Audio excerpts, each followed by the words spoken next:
Hey there, fellow classic comic collectors. As always, I'm Scott Harris King, and today I'm back with another store visit. I've been doing a series of these because I had a big adventure where I went out and visited not one, not two, not three, but four comic book stores in one afternoon, three of which I had never been to before. Now, I showed those three in my previous two videos where we visited Magic Dragon Comics, we visited New England Comics in Medford, and we visited Hub Comics in Somerville. Today, we're going to be visiting one of the big ones in the area. It's Comicazi. Now, Comicazi is in Davis Square. And one thing I should mention, let's put it up on the map here. I should have mentioned this when I was talking about my previous store visit when we went to Million Year Picnic in Harvard Square. But if you're visiting the area, Harvard Square and Davis Square, where Million Year Picnic and Comicazi are located, they're both on the Red Line. So if you're in Boston, you can get on the Red Line and go out. And when you get to Harvard Square, you can get off the T, the MBTA, the subway system. Get off the train there, and you can, just a couple blocks from the train station, you can go to the comic store. But then if you get back on the train, 2 stops down is Davis Square, and again, you get out at Davis. Comicazi is right there off of the square. Now, the video that I took outside of Comicazi is not coming from the square, it's going towards the square. So your view will be very different if you actually take the train in. Now, you can also take the train from the other direction. So if you're somewhere else in the area and you're like on your way into Boston, you'll be stopping. The first stop farthest out on the T is at Alewife on Route 2. Get on Alewife, and it's just one stop into Davis Square where you can go to Comicazi, and then 2 more into Harvard Square. So anyway, these comic stores are very easy to get to. Now, Comicazi has a massive inventory of big key issues. Like, they have some really good stuff. Looked in the case this time, they had some Golden Age stuff. Golden Age, like early numbered Batmans. I think they had issue 11, I want to say, in the case. They had some Action Comics, big logo Action Comics, which are always awesome to see. And they had like a Justice League of America #1 in the case. They had an Archie #50 in the case. They got tons and tons of good stuff. I didn't get any video on the inside. It is a really popular place. There's a lot of people there, so I try not to get people on the camera if I can help it. And it was just too much to worry about. So unfortunately, I just got the video from the outside. But again, they have tons and tons of stuff. Now, you're going to be paying a premium for that stuff. Prices for me on the key books, a little bit on the high side. Rents are very high in the area, so I get it. But they really have a lot of big key issues there. They had 2 copies of Tomb of Dracula 10, for instance, in one of the other cases. Just a lot of like big major books. So, I don't get in to see Comicazi that often, but I have been there in the past. I have gotten some good stuff there. They do have they have romance books. They have a section of war books. They have a section of horror books. They have a section of westerns. So they have the good stuff. But I did pick up a few things, even though again, in general, like a lot of the prices are a little high for me. But they do have a really good selection of Dells and like Disney comics, but also then Harvey's, but they also have Archie stuff. So I got some Archies that I needed, and I got a grab bag that I haven't opened yet, so I don't know what's in it.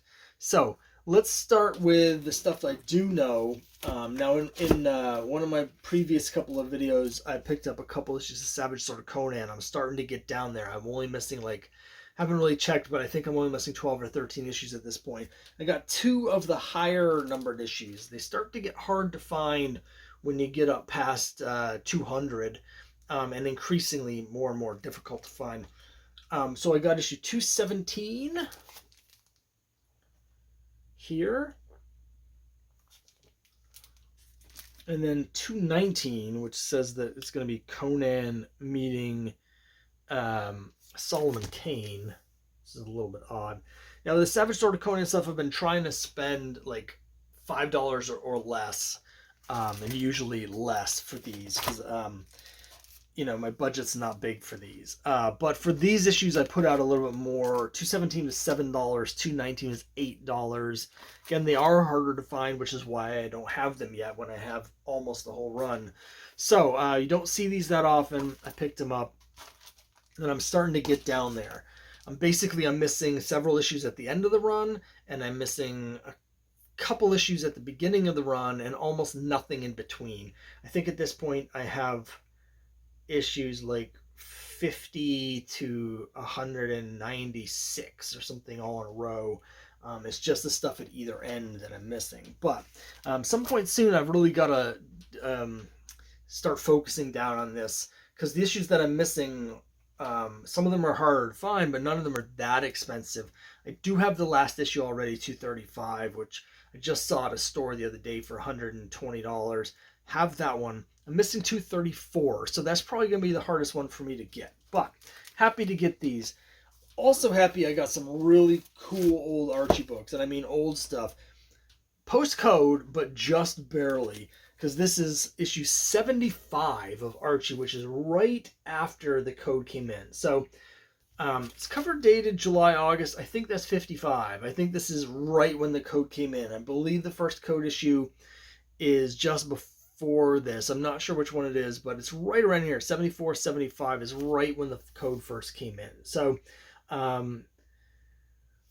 when we still have this design with the Mirth of a Nation, and they've changed the font a little on the numbering, but it's not long after this. It's around issue 80 when they switch the design to the more sort of streamlined late 50s modern Archie design, which they keep for like 20 years after that, and which we have in the next book. This is a few years later, 3 years later, so late 50s. It's Archie 106. Really clean, nice copy.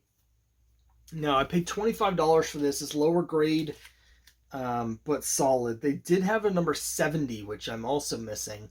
It's only $15, but the spine was completely split. So I didn't really want to pay that for something with a split spine. So, but I was happy for this. Again, $25 for this. I paid $20 for this, which is a little bit more than I usually go for this era. But they are getting increasingly hard to find, and this is in nicer shape than most of the books I see from this era.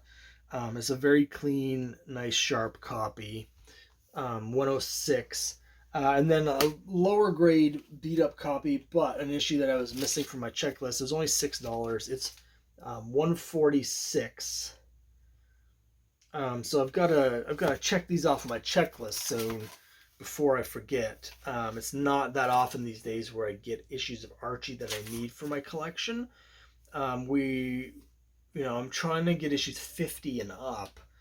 And I'm still missing quite a few, but not that many really. To have 50 and up, I think I'm only missing about 45 or 50 issues to have all of those. So really cool to get these.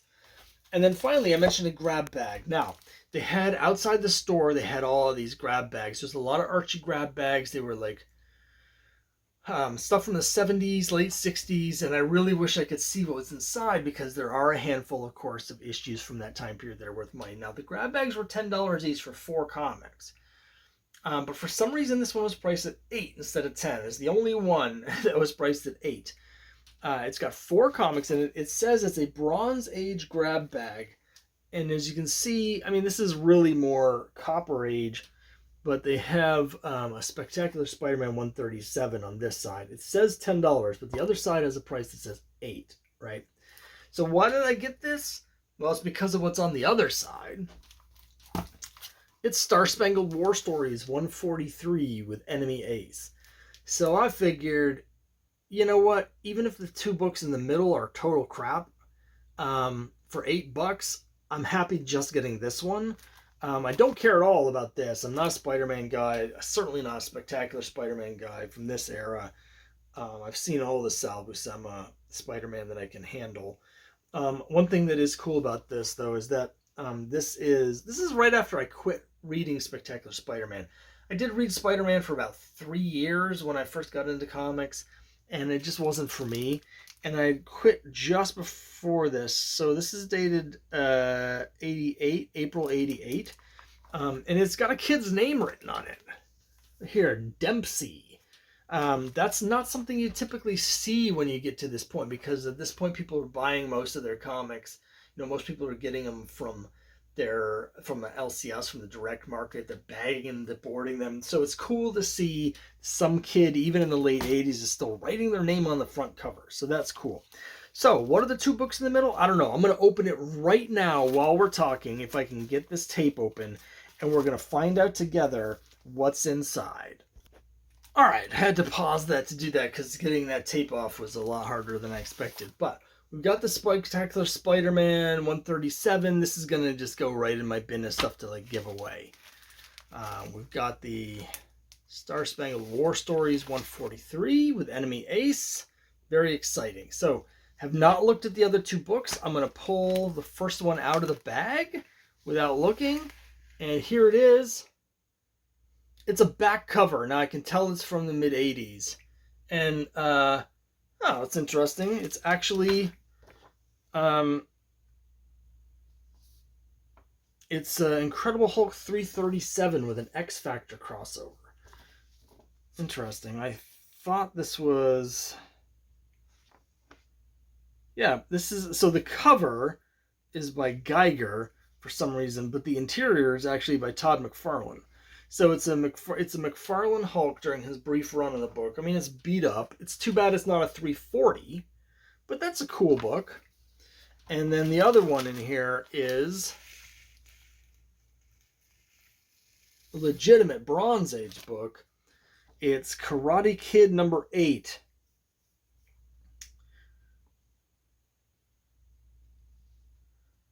Who will die when the Karate Kid clashes with Pulsar? Here's Pulsar. And he says, "You're good, Turkey, but my power staff is better." Turkey, that's a really good 1970s thing to say. This is actually in decent condition. It's definitely the best condition of any of these.